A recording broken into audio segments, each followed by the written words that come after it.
Bismillahirrahmanirrahim. Hai, Assalamualaikum. Bertemu kita sekali lagi bersama saya Cikgu Ros Azura dari SMK Datuk Haji Hassan Noor. Okey, hari ini kita akan teruskan pembelajaran sains tingkatan 2 KSSM dengan bab 2 ekosistem dengan subtopik seterusnya iaitu 2.3. Okey, jom.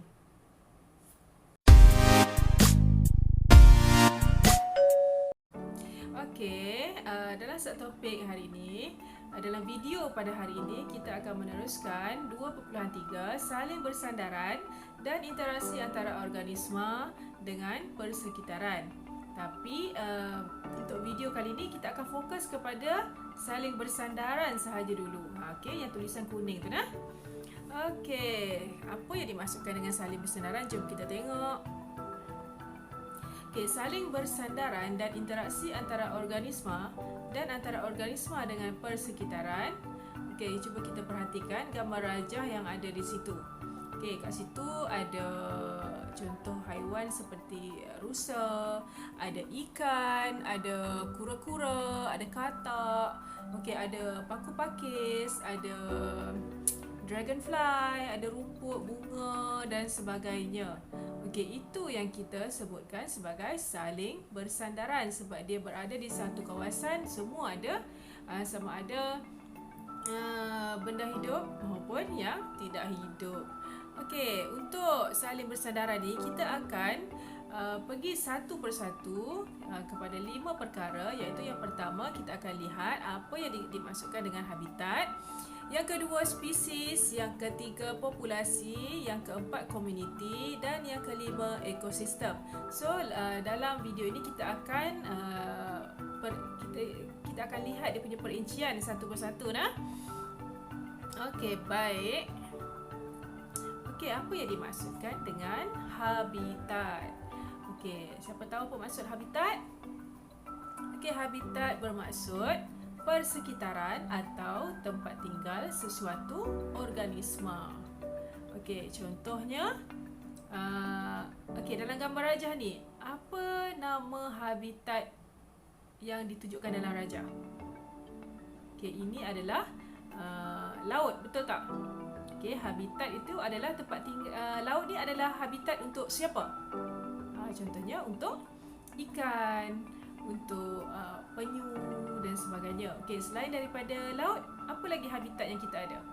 Okey, kita ada contoh macam hutan, sungai dan banyak lagi lah. Okey, seterusnya spesies. Okey, spesies adalah sekumpulan organisma yang mempunyai ciri-ciri yang serupa dan boleh saling membiak dan menghasilkan anak. Okey, maksudnya spesies ni adalah sekumpulan haiwan yang dia mesti ada ciri-ciri yang serupa. Okey, bukan sahaja mempunyai ciri-ciri yang serupa tetapi dia boleh saling membiak juga menghasilkan anak. Okey, contohnya kalau ikan dia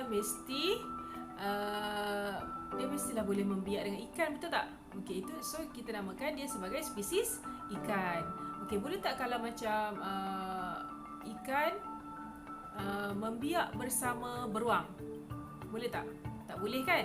Sebab apa? Sebab dia bukan daripada spesies yang sama. Okey. Seterusnya populasi. Okey, populasi adalah sekumpulan organisma yang sama spesies dan hidup di habitat yang sama. Okey, contoh macam gambar yang saya tunjukkan di sini itu adalah gambar pepatung kan. Okey, pepatung ini walaupun dia berbeza warna tetapi dia merupakan spesies yang sama iaitu pepatung dan juga dia hidup di habitat yang sama iaitu tempat tinggal yang sama. Okey, itu kita panggil populasi. Seterusnya komuniti. Okey, apa yang dimaksudkan dengan komuniti? Komuniti ialah beberapa populasi organisma yang berbeza dan hidup bersama dalam satu habitat dan saling berinteraksi antara satu sama lain. Okey, perhatikan gambar rajah tu. Di situ katakan kita ada satu tasik. Okey, satu tasik. Di dalam tasik ini kita ada nampak contoh haiwan seperti itik, ikan, cacing, pepatung. Kemudian kita ada kita ada rumput, kita ada bunga teratai. Okey, itu semua adalah contoh-contoh organisma yang berbeza. Maksudnya dia daripada populasi yang berbeza tetapi hidup dalam satu tempat tinggal yang sama. Okey, ataupun kita panggil hidup bersama dalam satu habitat. Dan populasi ini dia saling berinteraksi antara satu sama lain. Jika berinteraksi antara satu sama lain itu maksudnya dia saling melengkapi untuk melengkapkan ekosistem. Okey, itu kita panggil komuniti. Okey, sekarang kita lihat apa pula yang dimaksudkan dengan ekosistem. Okey, ekosistem bermaksud beberapa komuniti yang tinggal bersama-sama dalam satu habitat, saling berinteraksi antara satu sama lain, termasuk segala komponen bukan hidup seperti air, udara dan tanah. Okey, so apa beza ekosistem dengan komuniti? Okey, kalau komuniti tadi dia menggabungkan beberapa populasi yang hidup di dalam satu habitat kan. Tapi ekosistem pula dia masih komuniti yang tinggal bersama dalam satu habitat, saling berinteraksi antara satu sama lain, tapi dia juga termasuk segala komponen bukan hidup. Okey, maksudnya bukan hidup tu seperti apa? Seperti air, udara dan tanah. So dia ada interaksi yang saling memerlukan antara benda hidup dan bukan hidup. Okey, contohnya apa yang kita nampak di gambar rajah ni? Okey, pada gambar rajah ni kita boleh lihat rumput dia memerlukan tanah untuk dia bertapak dan hidup, betul tak? Okey, kemudian nampak tak tunggul kayu kat situ? Itu tunggul kayu, siput babi dia bergerak di atas tunggul kayu. Dan kita nampaklah hubungan di antara benda hidup dengan bukan hidup tu. Okey, contohnya macam larva nyamuk, dia memerlukan air untuk membiak. Okey, kita lihat keseimbangan ekosistem pula. Organisma dalam suatu ekosistem saling bersandaran antara satu sama lain untuk memastikan kemandirian spesies. Kemandirian spesies ni maksudnya dia tidak endangered ataupun tidak diancam dan tidak pupus. Organisma ini juga saling bersandaran dengan komponen-komponen bukan hidup dalam persekitaran seperti air, cahaya, udara dan tanah.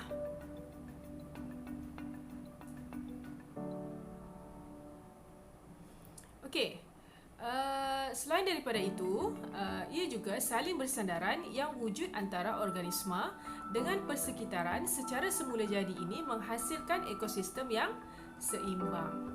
Okey, suatu ekosistem dikatakan seimbang jika organisma hidup dan komponen-komponen bukan hidup dalam persekitaran berada dalam keadaan harmoni tanpa gangguan luar.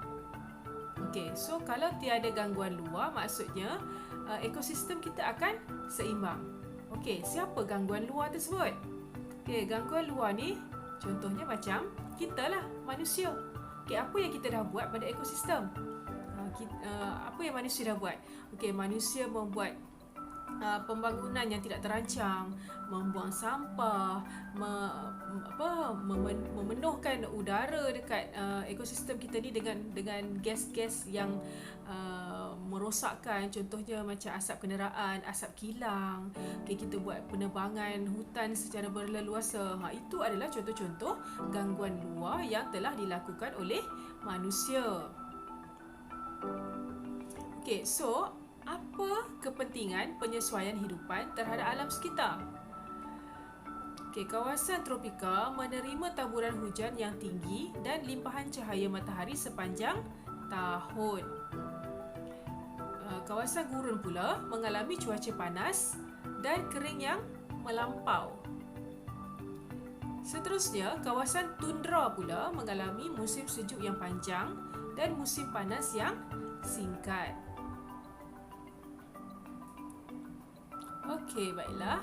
So, itu sahaja subtopik 2.3 untuk bahagian pertama, iaitu saling bersandaran. Kita akan berjumpa lagi di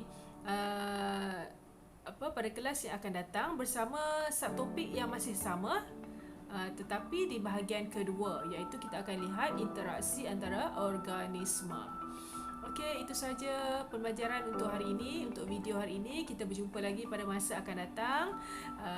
Sekian, terima kasih. Bye. Assalamualaikum. Bye.